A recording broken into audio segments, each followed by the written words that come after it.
Hello, everybody. Happy Matrix Howdy. Money Tuesday. Matrix Money Tuesday. Welcome, everyone. How's it going? Jar, how you doing, bud? I'm all right. I'm all right. A little cold.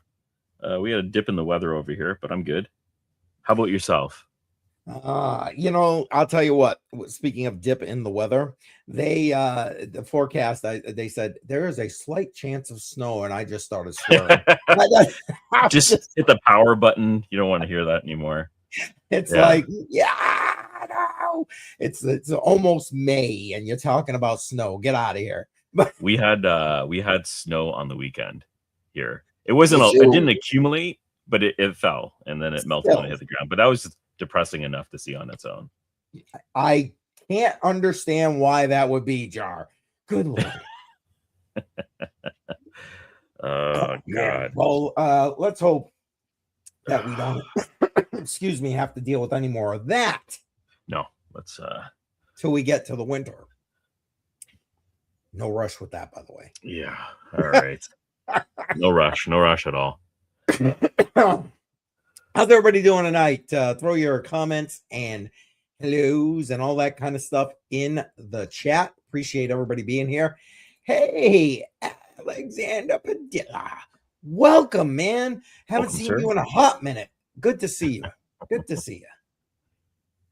Just put out the tweet right now. We'll let that the notifications. Yeah, they're going out slow. We got some lurkers in the background. Appreciate all of you being here. We're actually all over the place again tonight.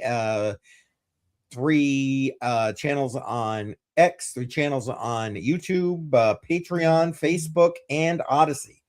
We are literally everywhere. We'll take it. We're decentralized. Yeah. Yes, we're more decentralized than Kelp DAO, but we'll save that for the when we get into it. Oh God, just another one after another one. We'll get into them. 2026 has not been good to the crypto space, and we're only in April, dude. Yeah, it's quite a few stacking up here. Yeah, sadly, it's a sad truth.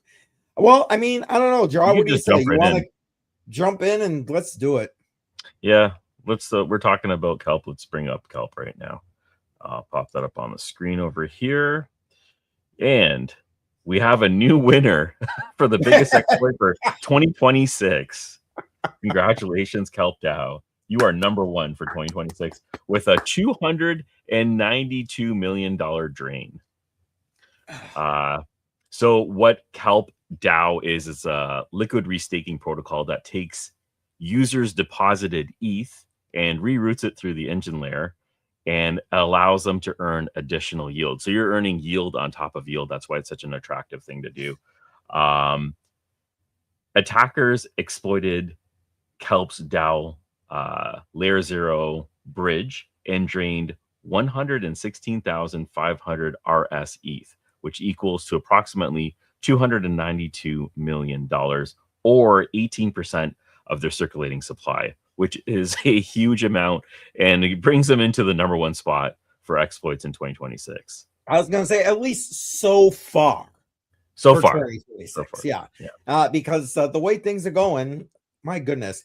And I don't know. I have a theory, Jar. Yes. I've got a theory.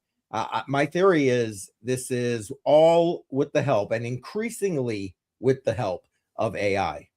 What do you think? Yep. I definitely for sure. For sure, AI is probably taking a part in this. The schemes that are coming out right now are getting a little bit more complicated in how they're unfolding. And I mean, these tools are readily available and a lot of people have access to them. You can play around with it. And if you have a very motivated group of individuals that really want to get cooking, this is just an easy way to get your hands on more access. And from all reports, this is the Lazarus group. And boy, have they been active. I mean, they are the preeminent hacking group with regard to cryptocurrency. So it seems anyway. So is that confirmed? Like, I actually wasn't sure about the group. It's a Lazarus group that was. Every report I've seen, that is the case. Yes. Yeah. Lazarus group has been the top engineers in exploiting different exchanges. And like Jar and I were discussing before we went live, I'm sorry, but this whole issue was Kelp's fault, because yes, they used the layer 1 protocol to do their building, right? And guess what? It's open source. People have full access to see what that protocol is. But the protocol allows for a multi-sig type function.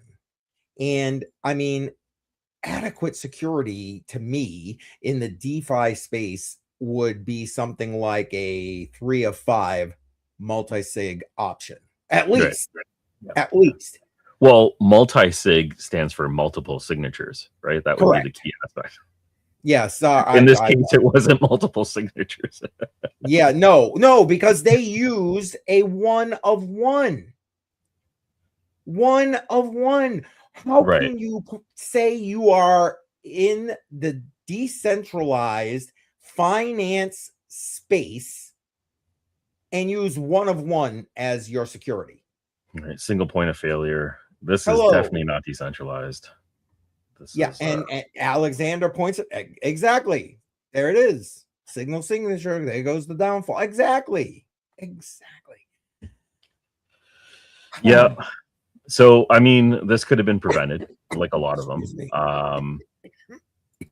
It's unfortunately one of those situations where it has to be exposed in order for people to understand what the threat is.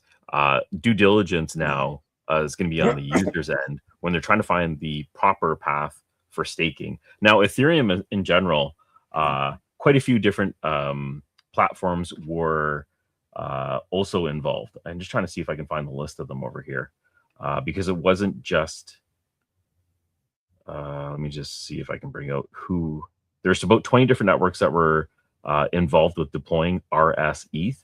There it is. So it's Ethereum. Sorry, it's Base Network, Arbitrum, Linea, Blast, Mantle, and Scroll, all with LayerZero's OFTs.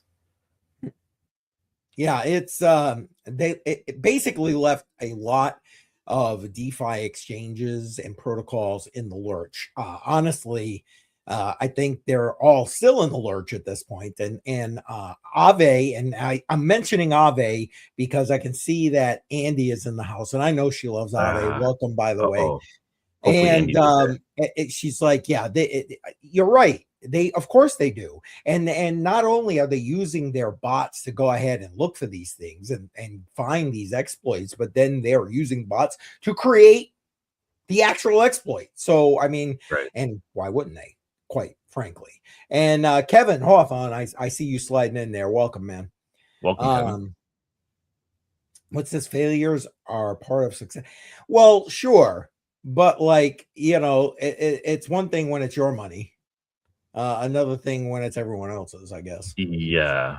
Are you into staking Ethereum, and have you used any of these platforms before? No, not well. Okay, I lie. The only platform I use for any kind of Ethereum type staking is the one, the Gandiji.io platform that Sunny has created. But it's not just that. He's creating an entire ecosystem. Not that I want to get into that entire sidetrack here, but decentralized exchanges, staking platforms, all that kind of stuff. So it's still a bit of a work in progress. But yeah, that's the only place. Other than that, I haven't used Aave in a long time. And that was probably the last time I did anything even remotely with any kind of ETH type staking. Yeah, I'm just staking ETH, just ETH, and not restaking and doing any liquid staking. And thank you, Andy. She's correcting my lingo. Sorry. Yeah. Yeah, personally, I haven't restaked ETH. It seems like an attractive option if you're able to compound your return on multiple platforms, but I haven't tried it myself. Oh, I stand corrected. I stand corrected. Before the hype, yeah. Yeah, well, let's hope, right? And what's this? Polo the Kid. Welcome. Appreciate you being here. Yeah. The bottom line is this is gonna still have ripple effects. It's gonna play out with things like, you know, just increased scrutiny for regulations. All it is going to be a snowball effect. Not to mention the people who have their stuff locked on these platforms where they can't get it out. Although I've seen reports about other platforms trying to allow for trade transition of tokens, that kind of thing. Although I have not followed that entire stream out there. Yeah. So if the messaging layer is exposed, then you kind of have to question the whole platform itself and the fundamentals of the weaknesses that are happening here. So the bridging model, I think, might have to be viewed in a different manner. Now, the fact that we have AI tools, you can actually have that assist you in developing something a little bit more heavy-handed when it comes to decentralizing and shielding yourself in general. Sure. And probably a wise idea, because pretty much easy to do by using just simple plain language with a lot of these AI models. And Shuby's in the house. Welcome. Welcome, Shuby. Let me ask, and for everybody in the chat as well, do you see this exploit as like showing a systemic issue with DeFi in its current state? Jar, what do you think? Yeah, it doesn't help DeFi right now, that's for sure.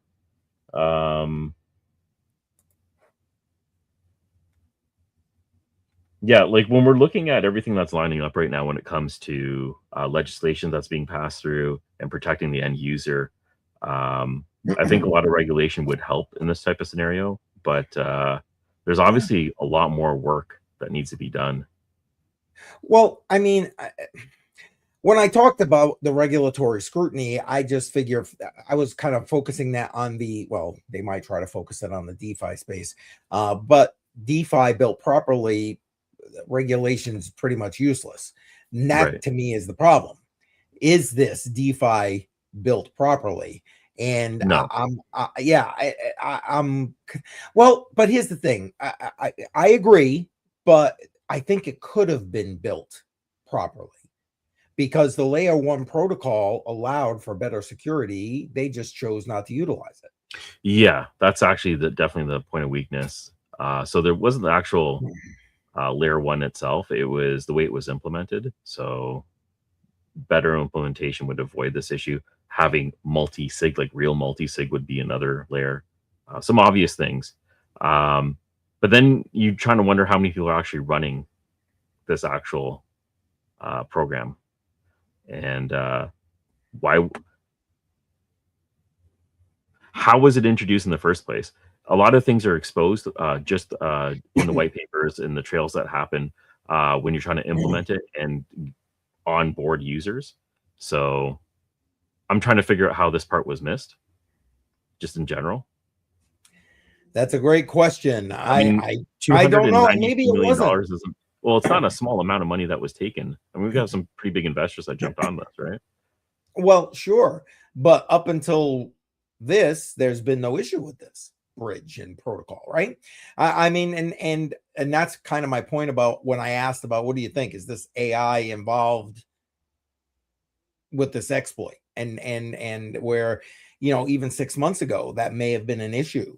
Right. With regard to do you see what I'm saying? Things are developing so fast that and Andrew, you're not wrong. I understand that people gotta learn from their mistakes and stumble before they can walk and all that kind of good stuff. I don't know. It feels to me, as the information's kind of coming out, that, and again, this is strictly my opinion, right? That they did not do their due diligence to the best of their ability with regard to protecting the end user. This layer. It just, I don't know, my opinion. Well, it's also a marketing problem because they are showcasing it as a decentralized product when it's really not a decentralized product.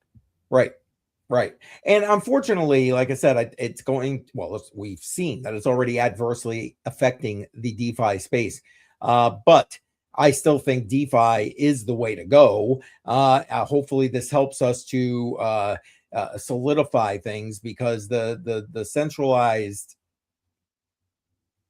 crap that's coming with, regulations and centralized exchanges and all this other stuff, well, we've discussed it here how many times, is no bueno, as they say, right? It's no bueno. And Andrew, welcome. Appreciate you being here. Oh, and Kevin just slid in here. There we go. Kevin K. Thanks for sharing it out, Kevin. Much appreciated. And for everybody who's just jumping in, man, smash up that like button, sub, you know the drill. And yes, please share it out. With trying to grow things. Appreciate it. And it looks like we got they don't show up inside of the chat here, but looks like we got one person hanging out there on Patreon. Welcome. Appreciate you being here. And I'm not sure about Odyssey yet. I haven't had a chance to go check. So I don't know, Jar. Do we got any more dead horses to beat with regard to this, or what? No, we'll leave this one alone for now. It does actually raise a lot of questions about DeFi, though, and if you're in DeFi right now, you might want to revisit what platforms you're using and how they're handling it. This is actually just a good alarm bell for people that are in the space when they're vetting the platforms that they're using. Yep. No, that's 1,000% right there, bud. 1,000%. Well, all right then. Move us on. Jump over to quantum security plans for Bitcoin, because this is a hot topic that's been jumping around quite a bit. This is a proposal. BIP-361 is proposing a solution for protecting users against a possible quantum computing attack.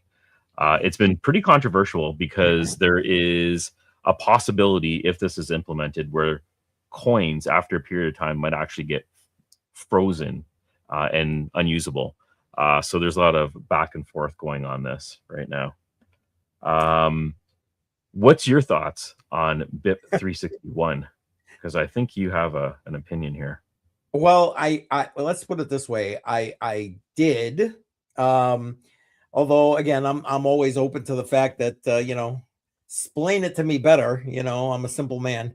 And last night, this was actually something that BC and I discussed while we were live. Matter of fact, we spent over a half an hour talking about this whole BIP-361 and Joel Valenzuela's basic breakdown of it, which is great, by the way. And I gotta check that out. Yeah, and puts it succinctly in frame. I think we're going to bring that up in a minute anyway, because we've got that. And matter of fact, everything we're discussing tonight, links are in the description, including his response. So go ahead and check all that out. But BC basically fell down on the side of, I'm going to paraphrase a little bit, that he was pro this BIP-361. Right. Because he felt that it allowed for an inroad for, once quantum actually hits the ground running, to basically, what's the word I want, potentially attack Bitcoin from inside, I guess, because it would already have grabbed exposed wallets, et cetera, et cetera. And I was more on the side of we're not even doing that, though. To be honest with you, that's I was trying to resize it so it wasn't all over the screen, but that's funny that he said that, though. Anyway, so and I was originally, and still to a good degree, on the side of, listen, man, if you can lock somebody out of their Bitcoin, Bitcoin is no longer a store of value. Exactly. I mean, I get his argument. I can even respect the argument. And as I think about it more, there is merit to the argument. Yeah, there is. Yeah. But I don't know. I am very much, that's not where I want to jump my first, jump over the chasm into that. And I'm hopeful that as this quantum threat continues to progress, because I mean, we've seen some major advancements, and so that timeline has been crunching down for this, quantum threat coming into play. Right. I'm hopeful that somebody is going to come up with a better solution. Yeah, I mean, know like, that was this a is just a long-winded proposal. way to answer your question, Jar. I'm sorry. No, it is a proposal, and there could be more, right? This is just one idea that one person came. Well, actually, it was a group of people, and it ain't bad. They're just trying to protect the future of, the possibility of a future threat, which is still approximately 5 or more years away. So we still have some time, and there is a lot of other opportunities to use this technology to profit from, rather than just Bitcoin. A lot larger markets, a lot larger access Well, to yeah, different yeah. security platforms. So Bitcoin is kind of like a small fish in the ocean when it comes to this. But the reason why I think it is a net positive is if you implement something earlier, before we get to the phase where it's a $50 trillion asset rather than like a $3 trillion asset, you're doing that in the infancy, because Bitcoin in overall is actually still fairly new. I don't really like the idea of locking people's assets forever and freezing them. That puts a little bit of salt in the wound. But I do think that something has to be done at some point. Agreed. Yeah. So proposal, I would shut this one down. I think we still have time to implement something a little bit better and stronger. Well, you know what? I would love to read through. Matter of fact, if you don't have it there, I can bring it up. Joel's outline. It's a little long, but it really, I think, I have it. articulately plays it out. And just to say hi real quick, Lad, jumping in. Lad, welcome. And there's a couple of comments that I've highlighted. I'll bring it up before we go through that. Cameron saying it will no longer be decentralized human control. Yeah, show's over. Yeah, absolutely. Yeah. Show's over, folks. And Andy saying reducing the Bitcoin supply by 34%. Wow, that's bullish. Okay. Yeah, I guess if it's just about NGU, then yep, you're right. That would be bullish. And software and hardware needs to be upgraded. I'm sure Satoshi took that into consideration. I agree that something needs to be done. I agree that yes, there will have to be software changes, because as we're about to read here, what he calls, I think, LayerZero or whatever, or option zero, excuse me, is not an option really, which is basically do nothing. And then, I just, again, I'm not burn the Bitcoin supply. I mean, you're technically not burning it, you're locking it, but I don't know. Anyway, Jar, do you want to read through the highlights on that real quick? So basically, the first one is just do nothing, which is a realistic. Oh, he's saying it's not a realistic option. If nothing changes in the code base, of course, that means quantum attackers could eventually steal everybody's funds. Everybody, or everybody that has a publicly listed address in the blockchain. Well, and that was BC's argument yesterday. Yeah. Once they've got a foot inside the door, it's easier to attack it from the inside. Right. Okay. Option one would be to lock coins, and that was what they were talking about in BIP-361. Locking coins, it prevents hacks and thefts from happening, which is disastrous because you're locking people's money forever. But there is a set period of time before that actually gets implemented. So it's not like it's instantaneous. It would happen over a 5-year period if this did get implemented. What do we have here? Let hackers steal. So I never actually read through the whole tweet, so I did miss some of this. Let hackers steal. You could just let the doors open, and whatever is out there could be taken. But that's quite a large portion of the supply, especially if they get into Satoshi's wallet. Just trying to see if there's anything else in here that highlights it.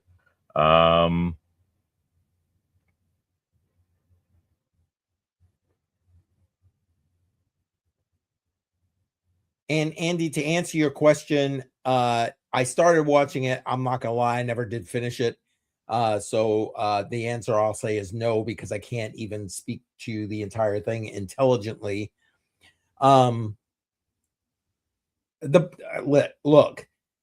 again, got to do something. And the guy who wrote this BIP-361, Jameson Lopp, Bitcoin maxi for sure. Smart guy for sure. Definitely knows the ins and outs of Bitcoin for sure. What little interactions that I've had with him, I do believe that he has Bitcoin's best interests at heart for sure. Not necessarily the crypto space as a whole, unfortunately, but definitely Bitcoin's. So, you know, I believe he put this forth with, you know, complete understanding of what he was proposing, if that makes sense. But the bottom line is, I think, as you get to the bottom of Joel's thing, is listen, one way or another, Bitcoin is going to get burned. You know, whether that burn is because you do nothing, or the burn is because you lock somebody out of their coins. Because, okay, I get it. You know, the Satoshi's coins, this one's coins, that one, the early founders exposed this, that. The point is, what if it's somebody that, for whatever reason, at this point in time, can't access their coins? And they can't do it within the time window. They're in jail. They're in the hospital. They're in a freaking coma. I don't know. And now all of a sudden, when they're able to go and access their coins, they can't. That's my concern with why I wouldn't jump to this particular option. But again, if you, assuming assuming that Bitcoin adopts this BIP protocol, it then damages Bitcoin anyway. Because now, I mean, I get it. You could run an older form of Bitcoin, but if you're trying to protect from quantum computing, it's just going to be cracked anyway, right? So you now have basically put the precedent out there that you will lock people out of your coins. You will intervene and change the code base. You've basically taken this asset and reduced the reason why it has the market cap it has, in my opinion. I totally agree with Andrew on this. It is kind of pointless because the crypto market is so small in comparison to everything else that's out there.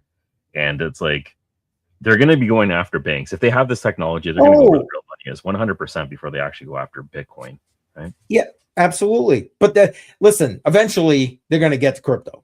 It is the way to look at it. But I agree. You've got the TradFi system. You've got national defense, energy grids. Everything is immediately susceptible to the quantum threat. Everything. And Andrew's right. The Bitcoin community is just as bad as our government. Yeah. There you go. Andy for the win. Andy for the win. Ned in the house, welcome. Appreciate you. Let's see. Satoshi's wallet is 50 Bitcoin per wallet. I've heard taking a while to drain them. I don't disagree. Hey, Bingo Bango's in the chat, or magnets, depending on you know, your preference. Welcome, Joe. I don't know. What do you think, Joe? I don't know enough about quantum computing to actually understand how this would go down. I'm a complete idiot when it comes to this. So I'm trying to think about how much would be required. Well, it would be multiple hardware systems that would be executed simultaneously. Would it be a simultaneous attack, or would you just individually go one after one?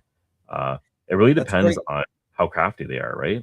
Again, I don't know enough about quantum mechanics and quantum computing to even understand how this would happen. I understand. I don't know. I would like to think, you know, the qubits that would be necessary to actually perform or break what it is you're looking to break would probably need to be focused in a single direction at a time, but maybe I'm wrong. I don't know either. And yeah, you're right. I like how you put it, you know. So yeah, pretty much. In my head, it would be a coordinated effort with multiple systems rather than just one. If it was an attack, I would see it attacking multiple different assets rather than just one scenario, line by line, basically. Right? You know what I mean? Like, I think it would be a coordinated effort rather than just a single attack, one after the other. But then again, I want to say we're going to find out, but I hope we don't. Might be, yeah, my thinking path is old school. I'm only going on what I've used in the past. So, anyway. Man, and yeah, I mean, it certainly will, Andy. It'll cause some kind of fork, but here's the thing. Again, if you're running an older version that's already susceptible, what's the point? You're still going to lose it. You know what I'm saying? Maybe I'm being too simplistic in my thought process, but we're right over there in the house. I don't know. The bottom line is, no matter, or my opinion, no matter how this plays out, what they decide to do, Bitcoin is going to get a black eye, and the crypto space is going to get a black eye. And hell, so far in 2026, the crypto space has had enough of black eyes. I'm just saying. We were just talking about one a minute ago. Yeah. Yeah, I can't wait for a bull market. I don't know when that's going to happen, but these stories just getting more negative and negative with every stream that we do. Well, yeah, I'm trying not to.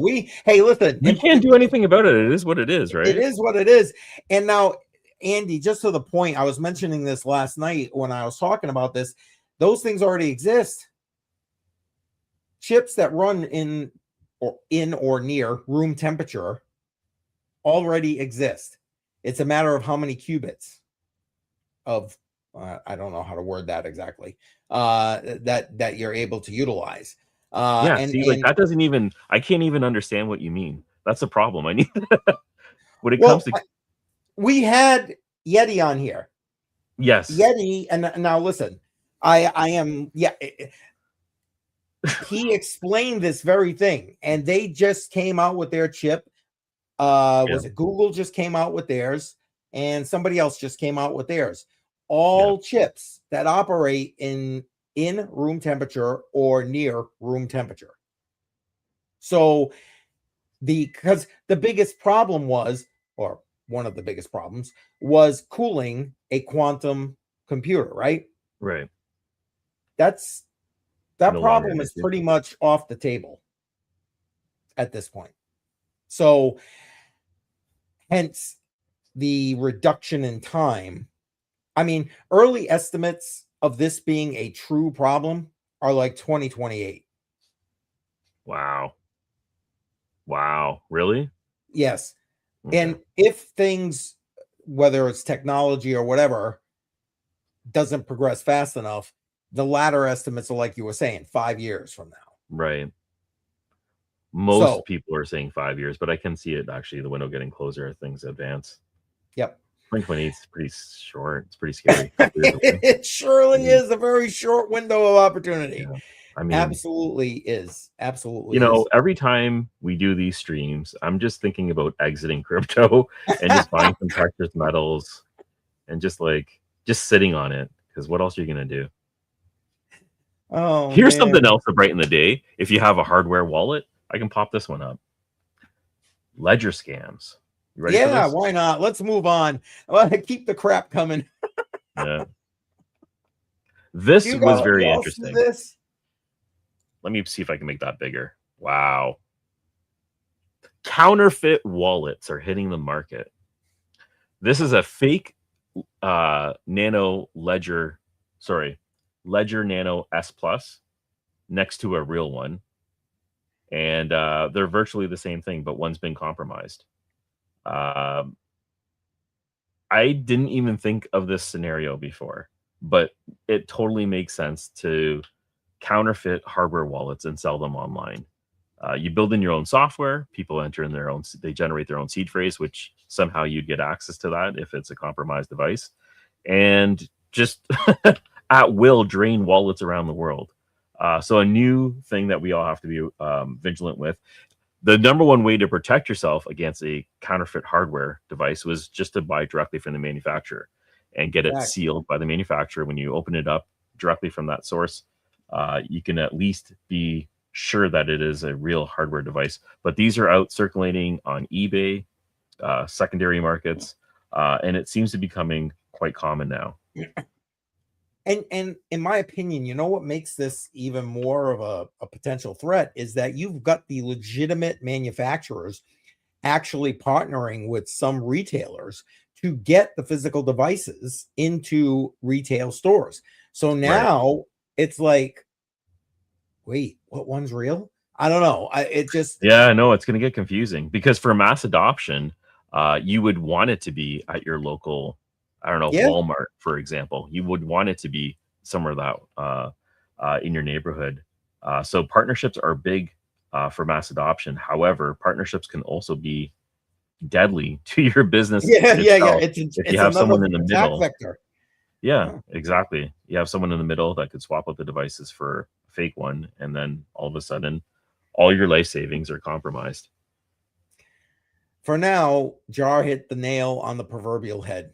The best way to ensure your security is to go direct to the manufacturer and get a device that you're familiar with, folks. I mean, again, I don't promote Ledger anymore, and not so much just because of this right here, but like, I don't know, there are simpler devices. Again, you guys know I really promote Tangem for its simplicity, but even if you want something different, Jar, what's the other one on you? One Key you use? Is that One what it is? Key? Yeah, so I'm Tangem and One Key.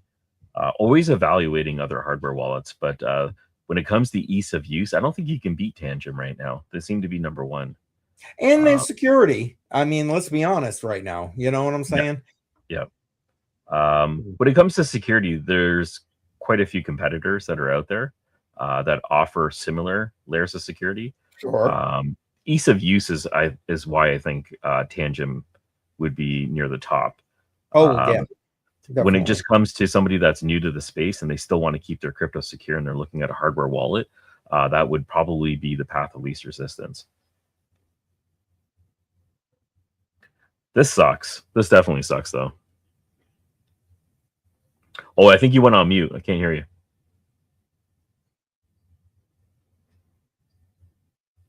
We're going to give CCM a water break here while he disconnects and reconnects his microphone. If you're new to the channel, we usually have some sort of technical difficulties. This is common. We like to let me see if I can unmute you. Nope. All right. We're gonna give how about now? Can you hear me now? There you go. Now we got you. Yeah. I literally just had to unplug the mic and plug it back in. Luckily, it just kicked right back on. So there we go. Yeah, there you go. And Ledger and Trezor also. Yeah, man. I mean, you listen, first off, it's a good idea to have multiple wallets. Don't put all your eggs in one basket, as they say, right? But I like the fact that you've got a good spread right here, Kevin, in my opinion. Trezor. I haven't used Trezor. I have one of the old school Ledger Nanos. I don't think I have anything in that wallet. Actually, it's probably a good idea to check that one out, but I've liquidated almost all of those assets and moved it into other wallets since. There you go. Multi-hardware wallets is definitely the way to go. Yep. Oh, look at this. There it is. Kevin's always on top of this. I'll tell you what, Kevin, you're a good man, Kevin. Good man. Oh, wow. Thank you, sir. And here's some good news. Jar has some Solana news up next. So right, that's what's next on the well, simple. It's related. It's crypto based. How about that? There we go. Let me pop this one up. So if you're in Canada, you probably can see this right away. I'm gonna pop this up on the screen. When you're on X right now and you're looking at tweets and they include a cash. Sorry, I said I jumped the gun. I thought Solana was next. Oh, okay, okay, all right. if you are using X on there's a few qualifications that you need to have, at least that I'm aware of right now. So if you have to be on X, you have to have an iPhone, and it's a tweet with a hashtag in it, which is going to be the $ and the ticker. Let's use Solana, for example. If you click on it, it'll automatically appear the current chart for it. And with Wealthsimple being part of this partnership, you can even buy and trade the asset right there on the spot. So this could be a pro and it could be a con. Accessibility is definitely going to be the pro, making it so simple for anybody to go ahead and purchase it as long as they have a Wealthsimple account. You can go ahead and proceed with it. It's a con because it's too easy of access to certain assets. And if you haven't done your research, it is just way too easy to click on buy right now. So there's a lot of concerns that are being raised throughout this, a lot of things that can be done to make it a little bit safer for some users. I can go through those in just a moment, but what do you think about this? Do you think this is a net positive for crypto in general, or people that want to get access to the markets, make it more of a fair space? My opinion is yes, because any way that people can easily access, well, we'll stick with crypto here at this point, the better. And I know governments don't like when this kind of thing happened. I mean, remember when Facebook tried to do something similar to this, well, not similar to this. They tried to create their own dollar or whatever. What was it, 10 years back now? And boy, did that get shut down really fast. And right, I know that a lot of people in the US government anyway have talked about X doing their whole cash tag thing as not being good for, TradFi in general. But to me, this is a positive thing. Now, have you seen legislation, Jar, in Canada that will or could potentially prohibit this? Not that I'm aware of right now. We're just going through the basics of getting framework, the reading process to get done right now hasn't actually moved anywhere, and I don't think that's actually going to happen until later in the year. The stablecoin is the first topic that we're having right now. A lot of this stuff is going to fall into different measures that are going to be implemented later on. I think it also is a net positive. I just worry about the user base that's on X I don't want to call them all degens, but they are aggressive buyers in the market.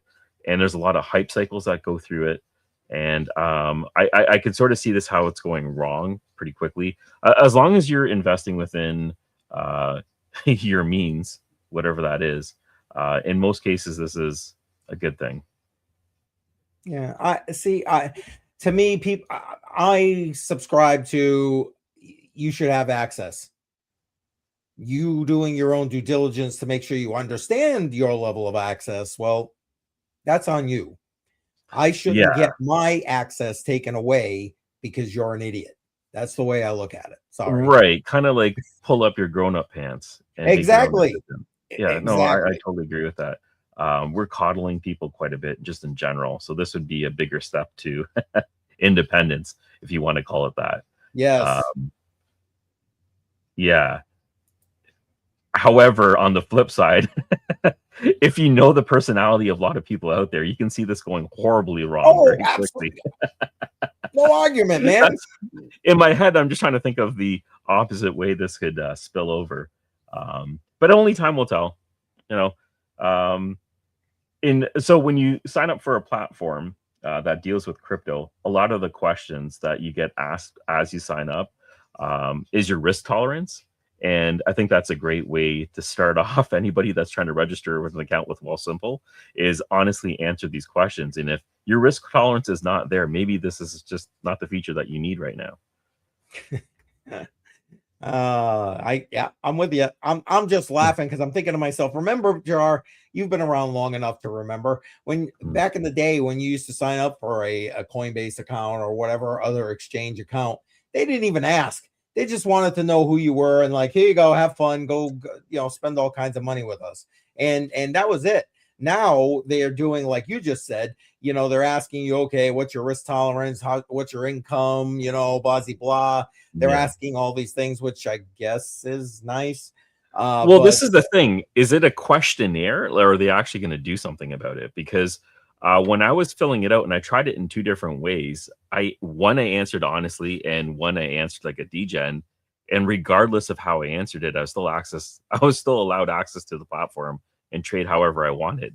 So is the question really for myself, or is it a safeguard? I don't really know. I think it's just them covering their butts with regard to any potential regulation or existing regulation. That's my opinion. They still want your money. Yeah, that's my opinion. But listen, at least I guess they're asking the question, and for maybe somebody who is not, necessarily sure, is this for me? Hopefully those kind of questions will trigger you to be more realistic in your approach. Hopefully. Yeah. Hopefully. I mean, I guess we got to look for some positive here, Jar. Yeah, we're trying to. I just want to shout out Kevin again.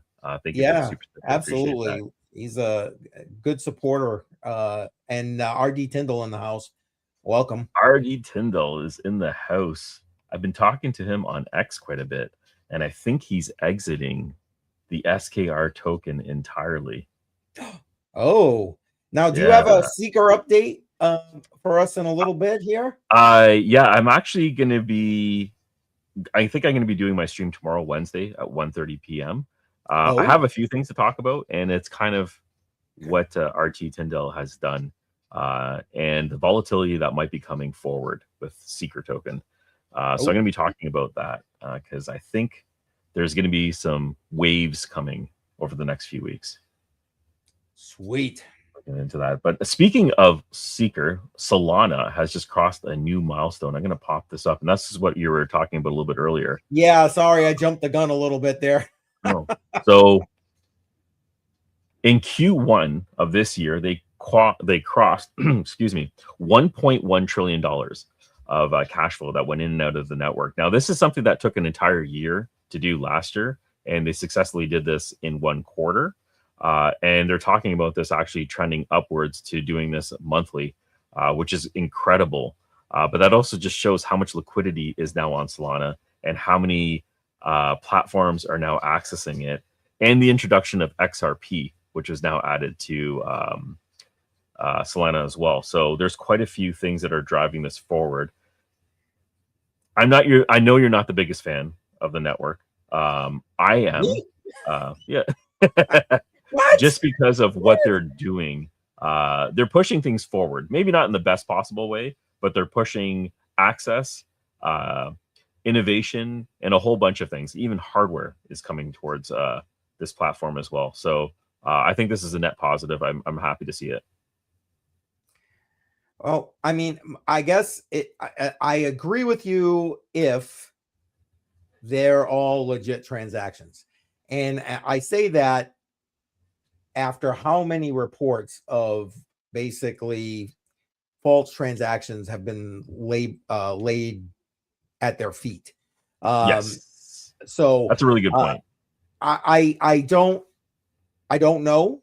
I know what you know about this, guys. So, but if they are legit and all this forward momentum is legit, I'm with you, Jar.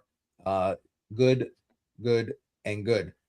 Yeah. And so I'm taking this story at face value, and I'm saying, great. If what they're saying is true, this is huge. But you're absolutely right. How real are all these transactions? What is a transaction on Solana blockchain? Yeah. What do they consider? You could question a lot of things if you break down the details on it. Yep. And you got a question from what you were just reading about. I don't know if you need the article for that or you just want to answer the question. Oh, what does it mean? Okay, yeah, that's a really good question. So I believe they're bridging it over into Solana. Let me see if I can bring it down. So let me get back to that in just a second here. Okay. And I'll see if I can get the exact definition of what's actually happening. Sure. Because that was just introduced, I think, over the last week. Excellent. I mean, if that's going to take you a minute, I can bring up what is at the end of the day our last article. And here's the thing. We were literally not even going to talk about this article.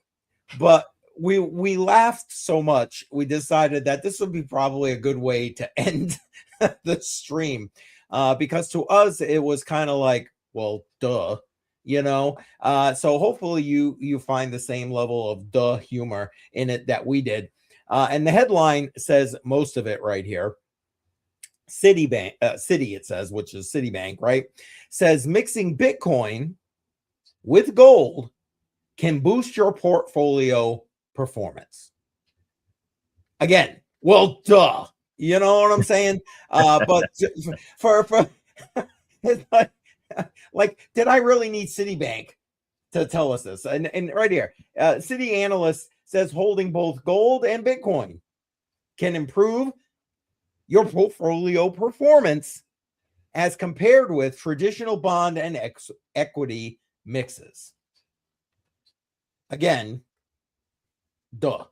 And so I don't know. I saw that and damn near pissed myself. So I just thought that it would be worthy to have people who have the same view or similar views in the crypto space being like, well, yeah, you know, or even if you're just a sound money advocate, like, yeah, you know, that only makes complete sense. And I don't know, just kind of shows me how little the actual TradFi system truly understands about these asset classes. You know, gold, I think, beside the fact that they're stacked, central banks are stacking it, that notwithstanding, I think more on the trading end of things and you know, portfolio management things, gold took all of them by surprise. Yeah. Look what we've had over this last year with price action with gold, right? Did anybody expect that? I know Peter Schiff will come out here and say, well, of course I did. But you know, or you could talk to Mr. Diaz. He was seeing this a couple years ago. Yeah, that's true. All right. Yeah, you know, no, if you're in the space, maybe it's a little bit more visible, but with all the disruption that's happening in crypto right now, diversifying your assets outside of crypto is not such a bad idea. Oh God, absolutely. Like the more and more we talk about hard metals, precious metals, it just seems like I already am slightly invested into it, but it's just something I'm going to be doing a little bit more, as well as the fact that a lot of it is now on the blockchain. Yes. It just makes accessibility to it a lot easier. Yes. You're not physically holding it; you're holding a note that's representing it, but it's one way to do it. And if you guys did not watch Daniel Diaz while he was here with us last week, please go back and watch that. It was a great episode, and well worth your time. I mean, he talked mostly about what Citizens for Sound Money have got going on, but let me tell you, thinking in terms of sound money is the way to be thinking these days. Yeah, it just is. I think I'm going to actually be exploring it a lot more, at least the crypto side of it or the blockchain based side of it on the channel, just because I think I want to diversify it. I think people would be interested if they can find a more tolerable way to invest with fewer waves in the ocean and a little bit more of a foresight for growth. So it's definitely something I'm looking into right now. Yep. Yeah. I'm sorry. Go ahead. No, go ahead. All I was going to say was, and a lot of these newer options give you additional options if the metals are your thing for earning yield with metals and so on and so forth that didn't even exist a few years ago, but they exist today. So yeah, if you are even remotely interested, you definitely should check it out. Yeah, that's all I'm going to say. This isn't meant to be a sound money precious metals episode here, but yeah, definitely. If you got specific questions, by all means, put it in the chat. We'll do our best to answer it for you. But did you find what you were looking for? Yeah, it's a wrap token. It's a wrap token of XRP that's live on Solana, but I couldn't find its use cases or anything directly related to it right now. Maybe what I do is get more information on this, and I can talk about it next week. I'll just put a bookmark in this one and explore a little bit further, because I actually want to see how they're integrating the token itself. And if it's actually a net positive for the ecosystem. Gotcha. And Dusty Hunt is in the house. Welcome. Appreciate you being here. We're wrapping it up right now, but I appreciate you coming in. Gives enough time to go and smack that like button. Appreciate that. And don't forget everybody else for that matter. Make sure you hit that like button wherever you're watching us, and share this thing out. Subscribe. You know the drill. And that's pretty much what we got, right? Am I missing anything, Jar? I think that is pretty much everything right now. All right. Hopefully I have a coffee before the next stream. I'm a little bit out of it today, so my goodness, sharp as I need to be. What do you got going on your channel this week, CCM? Honestly, I'm pretty much just doing a lot of work in the background for the rest of this week. There is a slim possibility there'll be no crypto on the rocks this week, guys. Stay tuned. Watch. I got a family thing that I'm trying to kind of maneuver a little bit because I want to have crypto on the rocks this week, but there's a slim. Well, you know what? It's like, you know, I really do enjoy crypto on the rocks, folks. I just do. But we all enjoy watching crypto on the rocks. Well, thank you. But anyway, so watch just to see. It's kind of in the air. Hopefully, I'll have everything nailed down tomorrow. So watch for that. That would be the next live stream, and then back into things next week. Monday night with BC Port Corp. Matter of fact, Monday with BC Port Corp, and I think Bedell's going to be back Monday as well. We should be having Crux of Crypto on the show again. Ooh. So stay tuned. Nice. I'm still ironing out the final details with that. And then the following week on that show, Luna Beach's Crypto should be coming on. So LBC should be in the house. Watch for that. And then, of course, Jar and I will be here next Tuesday night. Matrix Money Tuesday. 6 p.m. Matrix Money time. Absolutely. But what about you, Jar? You said you're going live tomorrow. Yeah, I'm going to go live tomorrow, 1:30 p.m. Eastern Standard Time. We're going to be talking about Solana. We're going to be talking about the Seeker token itself, the volatility that I think is going to be coming. Just a sneak peek. I'm expecting season 2 to conclude over the next month. I don't know exactly when. There's been no announcement, and I'm just speculating right now. With that comes an airdrop, and with that comes volatility because people are going to be cashing out. What I've been building is a tool on my website right now, which is not working at the moment if you're there, but it's to list the amount of activity that's happening with staking and unstaking and watching wallets, because I'm guessing that there's going to be a lot of unlocking happening over the next little bit. When RT Tyndale had talked about him exiting as well, I think it's a great plan if you're in it as a speculator. I have a little bit of a long-term vision on it, but I'm really interested to see how much actually activity is happening with unstaking and cashing out, because the price of Seeker has been going down. The rest of the market's been going down, but it's been a pretty solid performer over the last 3 months. But recently it's been going down a decent amount. And I just want to alert people just to see if they're not aware of it, just highlight it and be prepared of what might be coming forward. So that's what I'm going to be exploring, as well as just updates on the phone itself. I found more efficient ways to level up, and nice. A few more pointers. Yeah. Excellent. All right. That sounds great. Can't wait. I'll try and be in the group chat. Hopefully if you have time to jump on, that'd be great. Love seeing familiar faces. Appreciate it. Hey, listen, I may not necessarily be a Solana fanboy or anything, but I do appreciate the fact that you put out that content and that you have so many people who are actually really wanting it. You were a kind of like a beacon of light in the darkness that was the Seeker phone and Solana there for the longest time. So I think you're well received because of that. Yeah, just trying to be honest about it, because not everything I say is positive. I definitely go down into the negative territory. What are you saying? Of the team, but I'm a fan of the users, so that's all that matters to me. All right, there we have it. All right, guys, we're out. We'll see you again next Tuesday. We appreciate you being here, and yeah, I hope you have a good week. Thanks for coming on, guys. Take care, everybody. Later.